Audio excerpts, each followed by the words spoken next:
I have the Poco M7 Pro 5G here again, and after about 2 weeks of putting it into my life, this is what I finally think about this somewhat new phone. This displays whatever it says it is. I don't want to sell it off as something fancy or the coolest tech, but you just have to give it the flowers. It's not the flashiest display on the market, but it's consistent, reliable, and just plain good. It's a 6.67-inch 120Hz flat AMOLED panel with slightly curved edges. The curvatures give it a refined look, and honestly, for what it is, it's impressive, and that sits it at a comfortable spot in your palms without any sharpening pain.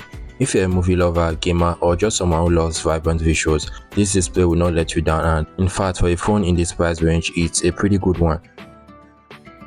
I've watched movies, played several games, and done all sorts of regular color-heavy activities, and I never once found myself disappointed. The colors are vibrant and pop off the screen while still managing to look natural.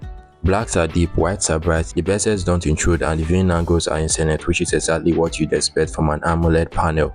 The 120Hz refresh rate is the golden child of this display. Navigating is just seamless whether you're swiping through apps or doing fast-paced activities. Everything looks and feels silky smooth. And while the peak brightness isn't as mind-blowing as some flagship devices, it's more than enough for comfortable viewing and slightly comfortable outdoor viewing. And for the price segment, it's not a problem.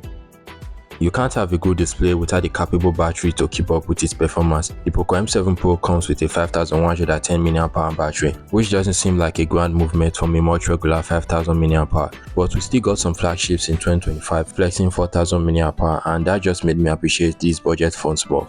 The battery on my use is sound for a whole day of life, and that carries your activities like browsing, music, some occasional gaming if you're a gamer, and anything else you can do with a phone that doesn't max out and extend for hours. So in short, it's capable for a day's use as a non-intensive user. Let's say we're talking intensive and you decided to charge and go on all full gaming. How long will it take you, and how long does it take to get uncomfortable? Well, my device was at 70% and 30.7 degrees Celsius before starting CODM. After 17 minutes, I had consumed just 5%, taking it down to 65% and upping the temperature to 40.6 degrees Celsius. So is that convenient enough for you? For me, it seems reasonable, and brightness was at max to enable the same result in all scenarios. And when you intend to charge this thing, don't forget it comes with a 45-watt turbo charging capability.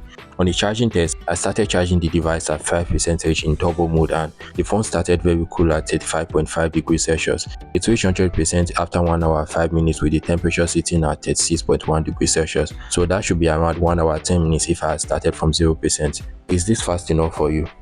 Having not used the Dimensity 7025 chipset on a smartphone before, getting my hands on the Poco M7 Pro, I was really looking forward to see how it stacks up with gaming, especially with the popular games, and if the performance would be sustainable. Most of the trendy games today are capable of running in budget devices up to the flagships, but the sensitivity and overall experience can vary dramatically, making the same game feel completely different depending on the phone you are using, and the gap can feel miles away. CODM being the one I play on mobile more often, I was hard to find out if this mid-range powerhouse can really deliver where it counts, and I wasn't disappointed to say.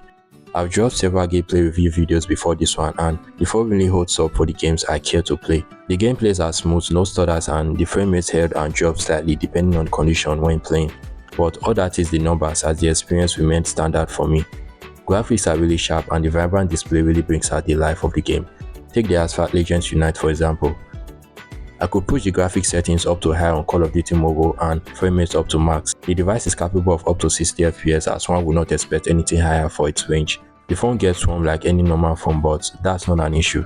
The 120Hz refresh rate doesn't really shine during the gaming sessions, as it's reduced down to 60Hz for all games based on the frames monitor, but the games remain responsive. Gaming with the Poco M7 Pro 5G would keep you satisfied as long as you don't ask for much and remain casual. It might not be a full-on equipped gaming phone, but it holds its own really well for the segment. I also have to shout out the dual stereo speakers here. They are not flagship level, but they are definitely loud and clear enough to give you a taste of immersion in gaming, movie watching, or regular activities. The sound comes out nicely, and here is a peek of how it feels.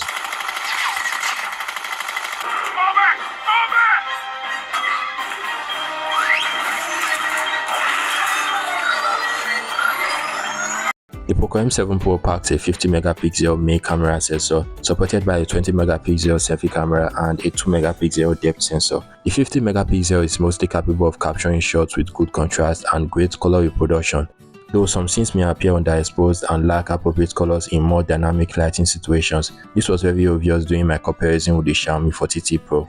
The optical zoom up to 2x is decent. When pushed too far to digital zoom, you start to see images turn into a blurred digital painted mess, typical for most devices leaning on digital zoom. It also comes with OIS optical image stabilization to assist with capturing motion scenes, like this shot of a fast-paced moving vehicle seized in frame. This can be very useful in chaotic shots and is a very small detail that really adds to the camera's versatility. On the video front, the device can record at 1080p 30fps and 720p 30fps. While it's not flagship level video quality or impress-worthy, the footage it produces is definitely pleasing to the eye and natural with colors that hold up nicely in most lighting situations. This is my final take on the Poco M7 Pro 5G after my personal real-world experience. It's a solid mid-range phone that delivers a surprisingly good experience across the board, especially for the price. If you're looking for something reliable with a vibrant display, decent camera and capable medium gaming right now, the Poco M7 Pro might look like the one, or a potential one. See you next time.